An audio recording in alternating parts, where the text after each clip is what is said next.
وہ سفید گھوڑے پر بیٹھے سر پر دوڑ رہے تھے۔ جیسے ہی انہوں نے مصر کے حدود میں داخلہ لیا، ویسے ہی انہوں نے اپنے گھوڑے کی لگامیں بھی کھینچ لی تھیں۔ آج وہ اکیلے ہی مصر روانہ ہو گئے تھے۔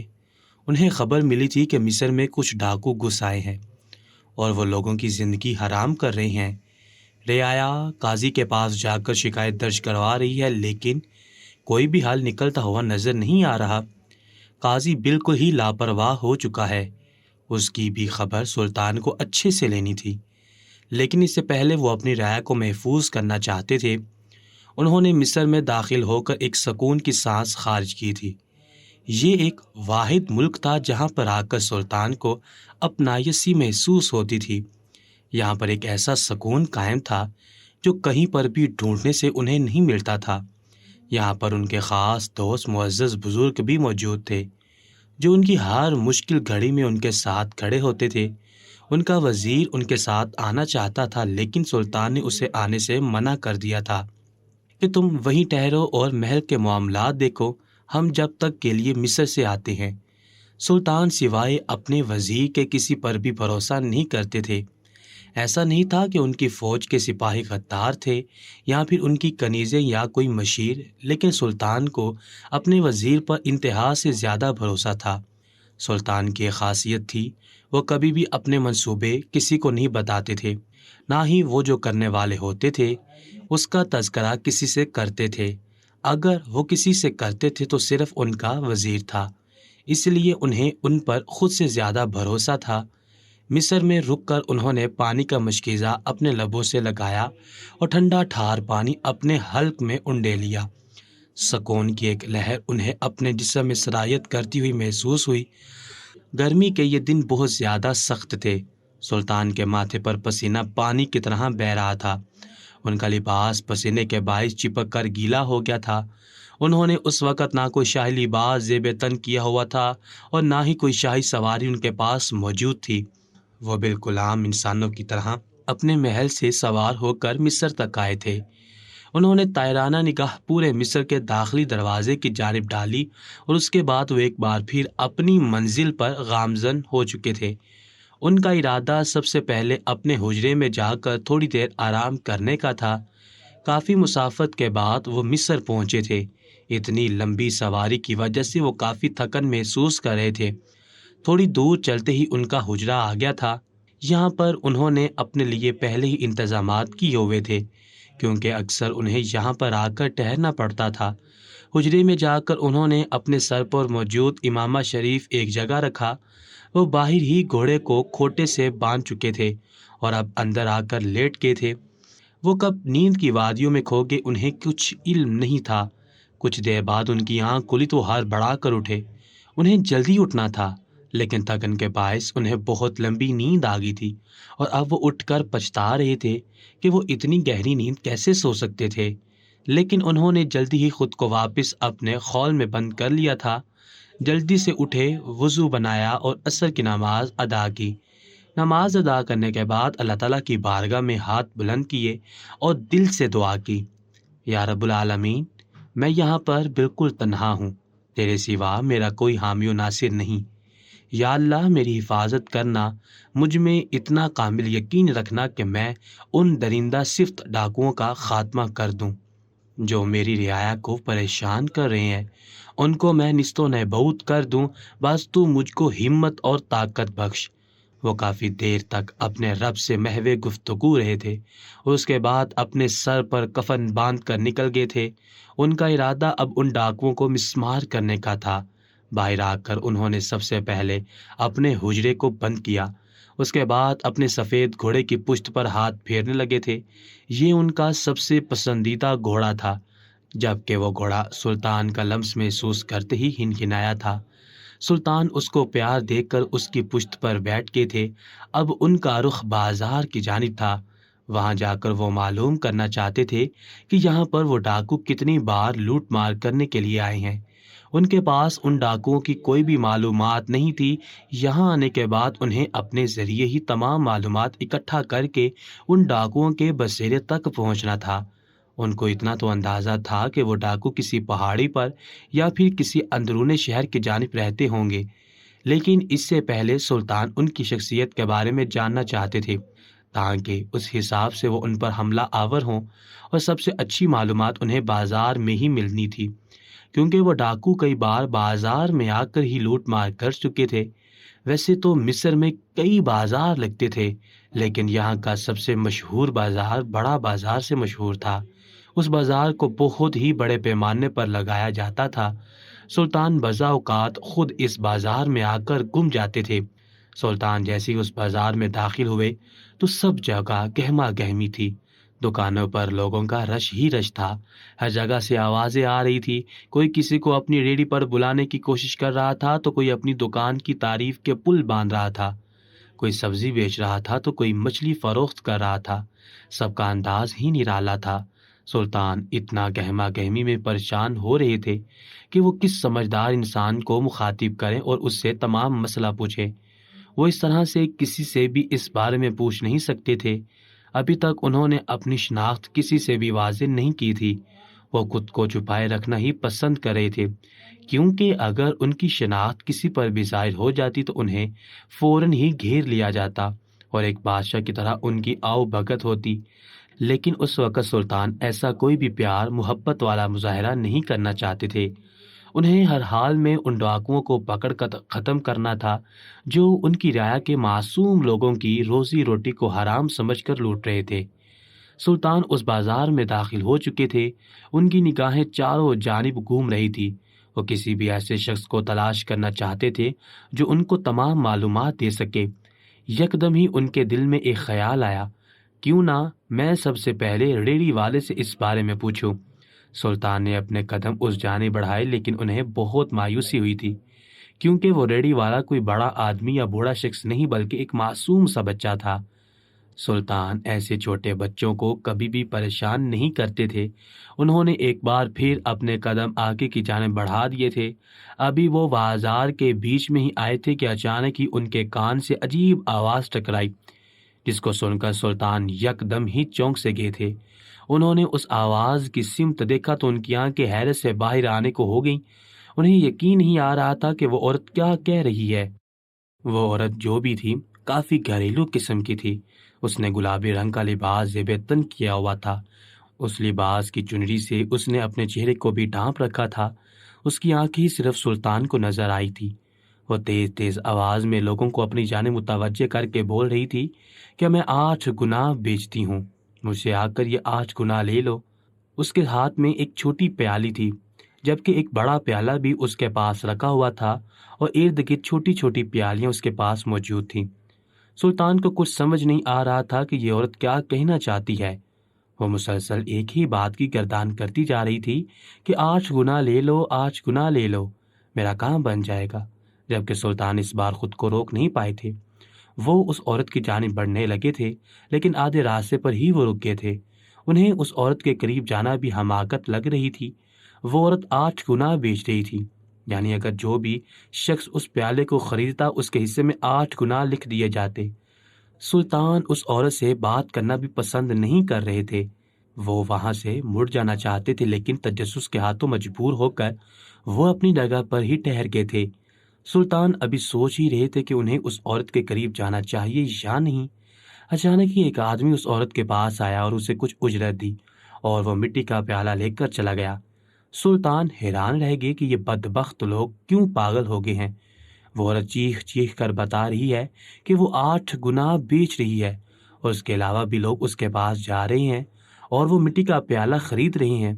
اس بار سلطان خود کو چاہ کر بھی روک نہیں پائے تھے۔ تجسس کے ہاتھوں اس قدر مجبور ہو گئے تھے کہ ان کے قدم بے ساختہ اس عورت کی جانب اٹھ گئے تھے۔ انہوں نے اس عورت کے قریب جا کر مؤدب انداز میں سلام کیا، جبکہ اس عورت نے اچنبے سے سلطان کو دیکھا تھا۔ شاید وہ کسی بھی انسان سے سلام کی توقع نہیں کر رہی تھی۔ سلطان نے ایک بار پھر سلام کیا تو وہ عورت جھجکتے ہوئے سلام کا جواب دے کر بولی، جی صاحب، آپ کو کیا چاہیے؟ سلطان نے پوچھا، اس 8 گنا والے پیالے سے کیا مراد ہے؟ تم یہ کیوں بیچ رہی ہو؟ جبکہ وہ عورت جس کے چہرے پر سلطان کے سلام سے پریشانی کے باعث ماتھے پر شکن تھے، اس کی شکن فوراً ہی دور ہو چکے تھے۔ وہ سمجھ گئی تھی کہ یہ مسافر بالکل نیا ہے۔ شاید جبھی وہ اس کی بات سمجھ نہیں پایا۔ وہ سلطان کی جانب دیکھتے ہوئے کہنے لگی، اس پیالے کے اندر 8 گناہ ہیں۔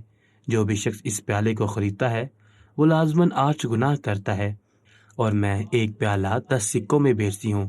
اگر آپ چاہتے ہیں کہ میں یہ پیالہ آپ کو بیچوں تو آپ مجھ سے خرید سکتے ہیں، لیکن میں 10 سکوں سے ایک سکہ بھی نیچے یا اوپر نہیں لوں گی، یہی میری اجرت ہے۔ جبکہ سلطان فوراً ہی سر انکار میں ہلا چکے تھے اور کہنے لگے، میں کوئی بیوقوف انسان نہیں ہوں جو خود کے سر پر گناہ لے لوں۔ میں تو بس اس کا راز جاننا چاہتا تھا کہ آخر اس پیالے میں ایسا کیا ہے جو تم گناہ کی آواز لگا کر اس کو بیچ رہی ہو۔ جبکہ وہ سلطان کی بات سن کر دھیما سا مسکرائی تھی اور کہنے لگی، جب آپ کو حقیقت معلوم ہوگی تو آپ کو سب کچھ پتہ چل جائے گا کہ آخر اس میں کیا ہوتا ہے اور میں ایسی آواز لگا کر کیوں بیچتی ہوں۔ جبکہ سلطان نے فوراً ہی اس عورت سے پوچھا تھا کہ آخر ایسی کیا وجہ ہے جو تم ایسا کرتی ہو، تم مجھے بتا سکتی ہو؟ لیکن اس عورت نے سرنفی میں ہلا دیا تھا اور کہنے لگی تھی کہ ابھی نہیں، ابھی یہ راز تمہیں معلوم نہیں ہو سکتا، ابھی صحیح وقت نہیں آیا ہے۔ جبکہ سلطان اس عورت کے جواب پر خاموش ہو چکے تھے، اور وہ عورت بھی اپنا جملہ مکمل کر کے ایک بار پھر آواز دے کر لوگوں کو اپنی جانب متوجہ کر رہی تھی۔ سلطان کے سامنے ہی 2 سے 4 آدمی آئے تھے، اس عورت کو 10 سکے دے کر ایک پیالہ خرید کر لے گئے تھے۔ سلطان خاموشی سے تھوڑی دور جا کر کھڑے ہو گئے تھے۔ وہ وہاں کیا کرنے آئے تھے، کیوں آئے تھے، کس حیثیت سے آئے تھے، وہ سب کچھ بھول چکے تھے۔ ابھی جو ان کے دماغ میں تھا وہ صرف یہی تھا کہ یہ عورت ان پیالوں کے اندر کیا بیچ رہی ہے، اور ایسا ان پیالوں میں کیا ہے جو بھی شخص اس کو خریدتا ہے وہ 8 گناہ کرتا ہے۔ سلطان کو یہ حقیقت کسی بھی طرح جاننی ہی تھی۔ وہ کچھ بھی کر کے اس راز سے پردہ ہٹانا چاہتے تھے۔ انہیں محسوس ہو چکا تھا کہ اس میں بہت بڑی کوئی بات چھپی ہوئی ہے۔ جب اس سلطان کے سامنے یہ سب کچھ آیا ہے، انہیں جان توڑ محنت کرنی تھی، لیکن اس سچ کو معلوم کرنا تھا، کیونکہ اگر وہ عورت اس طرح ہی کرتی رہتی تو بہت سے مسلمان گناہوں کی جانب متوجہ ہوتے رہیں گے، اور سلطان نہیں چاہتے تھے کہ ان کی رعایا گناہوں کی جانب گامزن ہو۔ وہ چاہتے تھے کہ ان کی رعایا صرف اور صرف اچھے کام کرے اور برائی سے بچے۔ انہوں نے سوچ لیا تھا کہ اب جو بھی انسان اس عورت سے 8 گناہ والا پیالہ خریدے گا، سلطان اس کے پیچھے جائیں گے اور معلوم کریں گے کہ آخر وہ 8 گناہ کون سے کرتا ہے۔ یہ سوچ آتے ہی سلطان ایک ریڑھی والے سے دعا و سلام کر کے اس کے پاس ہی بیٹھ کے تھے، جبکہ نگاہیں اس عورت پر ہی مرکوز تھیں۔ سلطان نے اس ریڑھی والے آدمی کو غور سے دیکھا تو وہ آدمی انہیں مناسب لگا تھا کہ وہ اپنے سوالات اس سے پوچھ سکیں، لیکن کچھ سوچ کر سلطان خاموش ہو گئے۔ انہوں نے سوچا کہ پہلے وہ اس عورت والے معاملے کو حل کریں گے، اس کے بعد وہ ان ڈاکوؤں کو پکڑ کر کال کوٹری میں بند کریں گے یا پھر ان کا سر قلم کر دیں گے۔ یہی باتیں سوچ کر وہ اس ریڑھی والے کے پاس ہی بیٹھ کے تھے۔ تھوڑی دیر بعد ایک آدمی آیا اور اس عورت کے آگے 10 سکے کیے۔ اس نے ایک نظر اس آدمی کو دیکھا اور وہ پیالہ اس کے ہاتھ میں تھما دیا۔ سلطان اس ریڑھی والے کا کندھا تھپ تھپا کر اس آدمی کے پیچھے چل پڑے تھے، جبکہ اس نے اس عورت کے ہاتھ سے وہ پیالہ لیا تھا اور ایک خاموش نگاہ ڈال کر وہاں سے چل پڑا تھا۔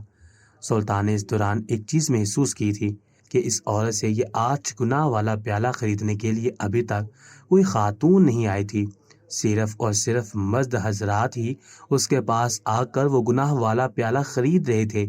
سلطان ایک ایک قدم پھونک پھونک کر رکھ رہے تھے۔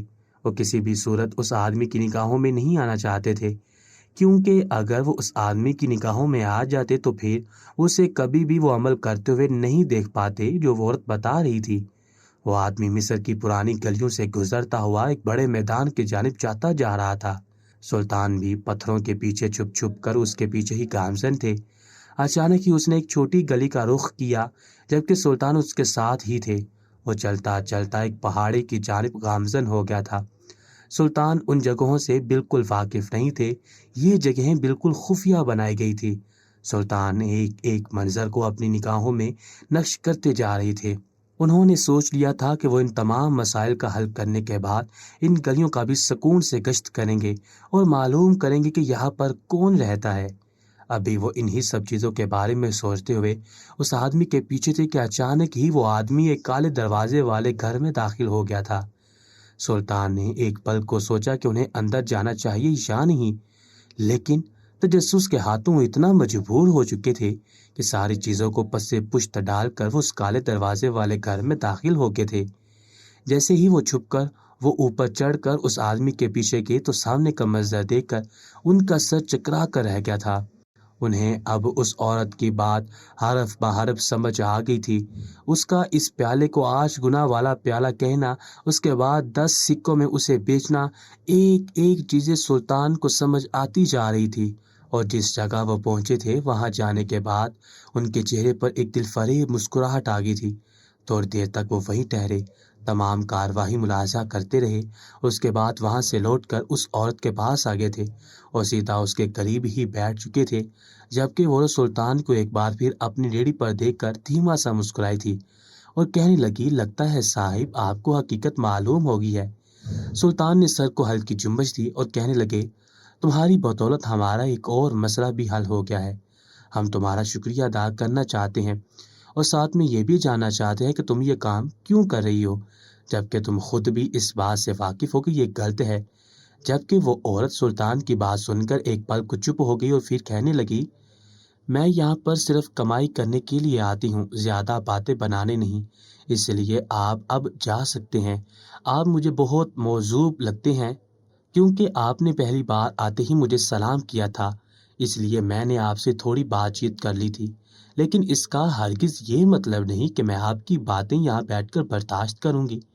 آپ فی الحال کے لیے یہاں سے جائیں، یہ میری روزی روٹی کا وقت ہے۔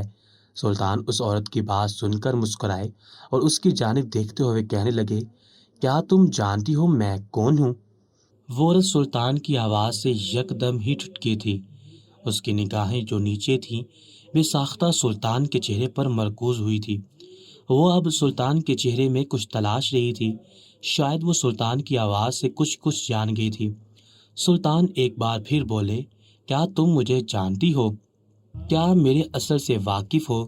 جبکہ وہ عورت میکانیکی انداز میں سر نفی میں ہلانے لگی تھی، جبکہ سلطان اس عورت کے انداز پر دھیما سا مسکرائے اور اس کی جانب دیکھتے ہوئے بولے، میں سلطنت کا بادشاہ سلطان ہوں، یہاں پر موجود ڈاکوں کی تلاش میں آیا ہوں جو ہمارے مصر کے بازاروں کو لوٹ کر جا رہے ہیں، لیکن یہاں آنے کے بعد تو ہم پہنچا کر رہ گئے، کیونکہ جب ہم نے تمہیں یہ آواز لگاتے سنا کہ 8 گنا والا پیالہ خرید لو، آخر اس کے پیچھے کیا حقیقت ہے؟ تم خود ہمیں بتاؤ گی یا پھر ہم زبردستی تم سے اگلوائیں؟ ہم عورت ذات کی بہت عزت کرتے ہیں، ان سے بہت تمیز سے پیش آتے ہیں، ہمارے لیے عورت ذات سر کا تاج ہے، لیکن اگر تم نے ہم سے ایک لفظ بھی چھپانے کی کوشش کی تو یاد رکھنا ہم سارا لحاظ بالائے طاق رکھ دیں گے۔ جبکہ وہ سلطان کی بات سن کر بوکھلا گئی تھی۔ وہ سلطان کی جانب دیکھتے ہوئے کہنے لگی، آپ اتنا تو جان ہی چکے ہیں کہ اس پیالے میں کیا ہے، تو پھر آپ یہ سوال مجھ سے کیوں پوچھ رہے ہیں؟ سلطان نے اس عورت کی جانب دیکھا اور ایک بار پھر بولے، ہم نے ابھی کہا ہے کہ ہمیں یہ بیچنے کے پیچھے کی کہانی جاننی ہے، آخر تم یہ کام کیوں کر رہی ہو، جبکہ تم خود اتنی سمجھدار عورت ہو؟ تمہارے الفاظ اس چیز کی گواہی ہے۔ وہ سلطان کی جانب دیکھتے ہوئے کہنے لگی، میں نے آج تک اپنی کہانی کسی کو نہیں بتائی ہے، لیکن آپ پہلے انسان ہیں جس کو میں اپنا دکھ بتانے لگی ہوں۔ مجھے معلوم ہے جو کام میں کر رہی ہوں وہ گناہ کے مترادف ہے، وہ خریدنے والا بھی گنہگار ہے اور بیچنے والا بھی گنہگار، لیکن یہ ایک بدلہ ہے۔ جس شخص نے میرے ساتھ غلط کیا ان سب کے ساتھ میرا یہ بدلہ ہے، اور میں کسی کو بھی معاف نہیں کروں گی جب تک مجھے سکون نہیں مل جاتا۔ میں اپنے اس کام سے پیچھے نہیں ہٹوں گی۔ اس عورت کی آنکھوں میں انتقام کی آگ جل رہی تھی۔ سلطان خاموش ہو کر اس کو باغور سن رہے تھے۔ وہ کہنے لگی، اس پیالے کے اندر موجود اشیاء نے میرا پورا گھر اجاڑ دیا۔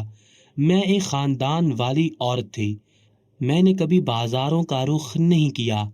خدا کا شکر تھا کہ میرا شوہر بہت اچھا اور نیک پرست انسان تھا، وہ لوگوں کی خدمت اپنا فرض سمجھ کر کرتا تھا، اپنے کام پر ایمانداری سے وہ ہر وقت مصروف رہتا تھا، لیکن اسی دوران اس کی دوستی کچھ اوباش مردوں سے ہوگی۔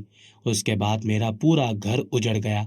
کہنے کو تو سب کچھ ٹھیک تھا، لیکن جب میرے شوہر کو یہ 8 گنا والا پیالہ نصیب ہوا، اس کے بعد ہم برباد ہو گئے۔ میرا شوہر گھر آتا تھا تو ہر وقت اپنے دوستوں کی ہی تعریف کرتا رہتا تھا۔ مجھے کوئی غرض نہیں تھی، ہر انسان کے دوست ہوتے ہیں، میں بھی مسکرا کر ان کے بارے میں سن لیا کرتی تھی، لیکن دھیرے دھیرے سب کچھ تبدیل ہوتا چلا گیا۔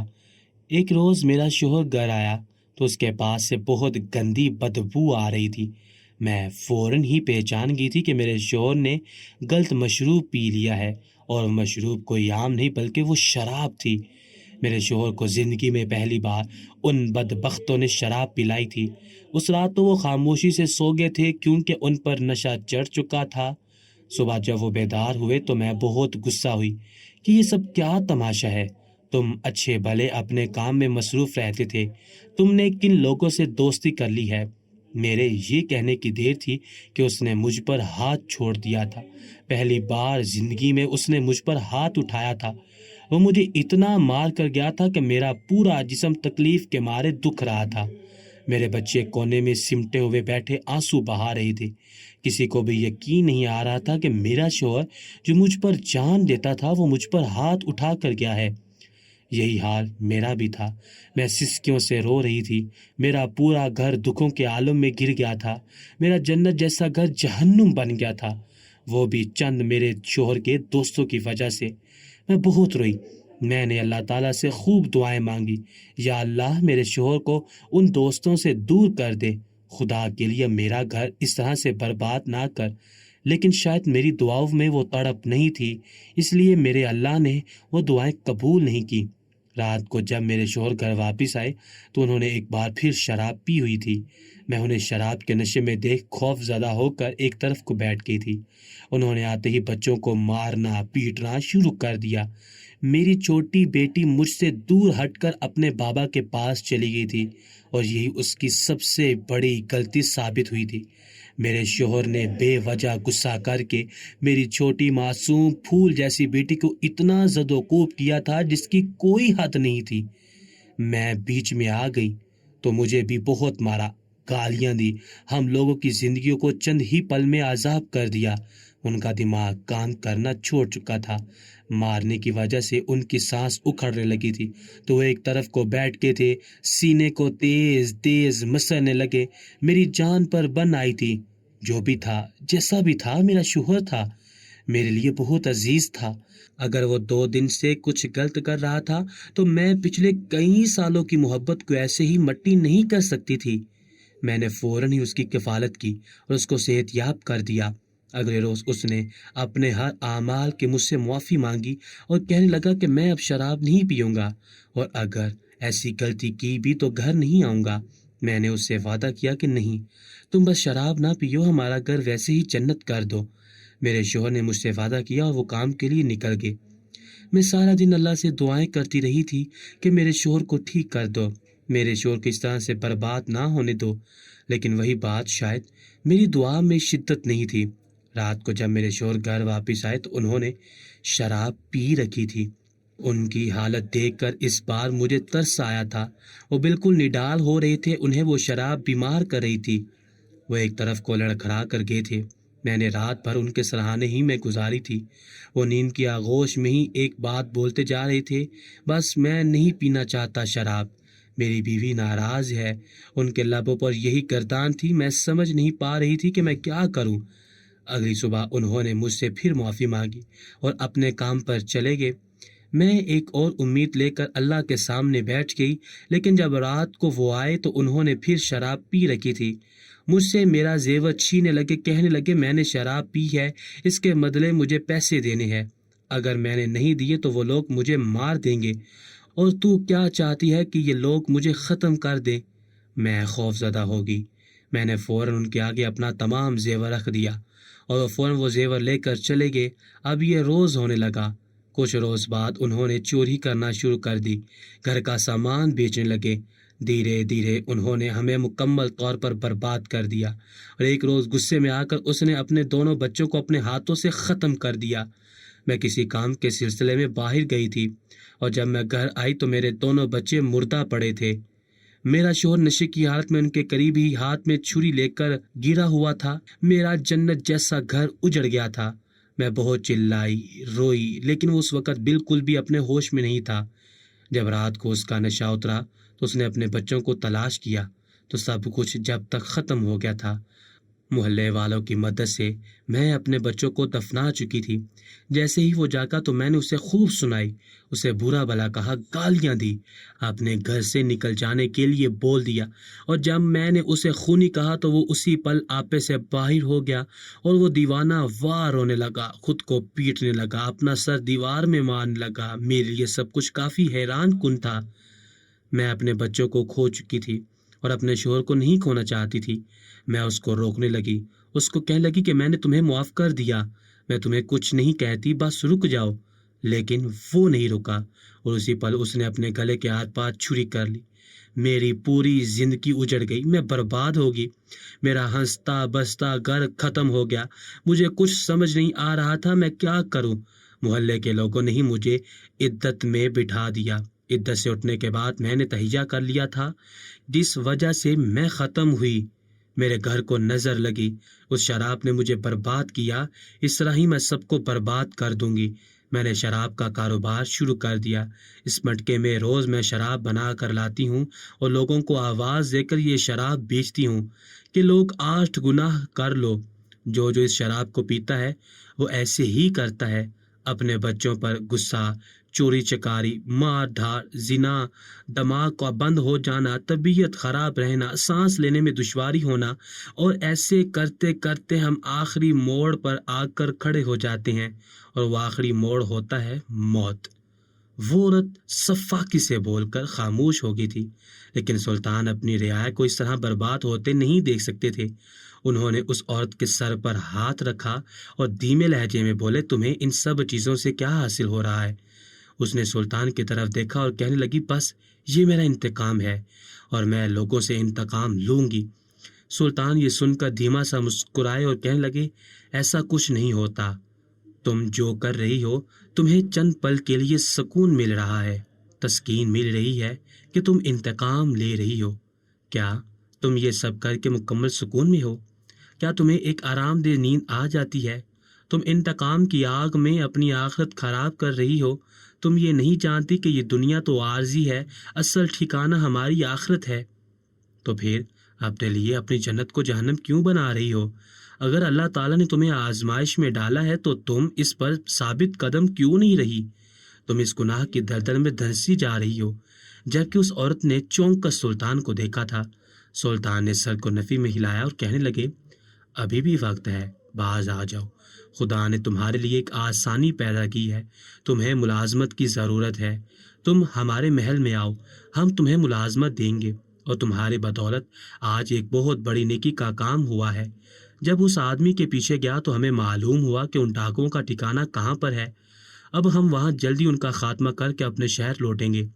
اگر تمہارا ارادہ ہو جائے ہمارے ساتھ جانے کا تو ہمیں بتا دینا۔ پھر سلطان وہاں رکے نہیں تھے، انہوں نے 2 ہی دنوں میں ان تمام ڈاکوؤں کا خاتمہ کر دیا تھا اور مصر سے روانہ ہونے لگے تھے، لیکن مصر کے دروازے پر پہنچ کر انہیں وہ عورت نظر آ گئی تھی جو ان کے ساتھ چلنے پر آمادہ تھی۔ سلطان نے فوراً ہی اس کے لیے گھوڑے کا انتظام کیا تھا اور اسے اپنے ساتھ محل لائے تھے۔ شراب نوشی حرام ہے اور ہمارے اسلام نے بھی اس کو حرام قرار دیا ہے، اس لیے جتنا اس حرام مشروب سے بچا جائے مومن کو بچنا چاہیے۔ بے شک یہ دنیا عارضی ہے اور ہمارا اصل ٹھکانہ آخرت ہے۔ پیارے دوستو، اگر آپ کو یہ ہماری کہانی اچھی لگی ہو تو ہمارے چینل راجہ ریئل سٹوری کو سبسکرائب کریں، ساتھ لگے بیل آئیکن کو بھی ضرور پریس کریں تاکہ اس طرح کی مزید پیاری ویڈیوز آپ تک بر وقت پہنچ سکیں۔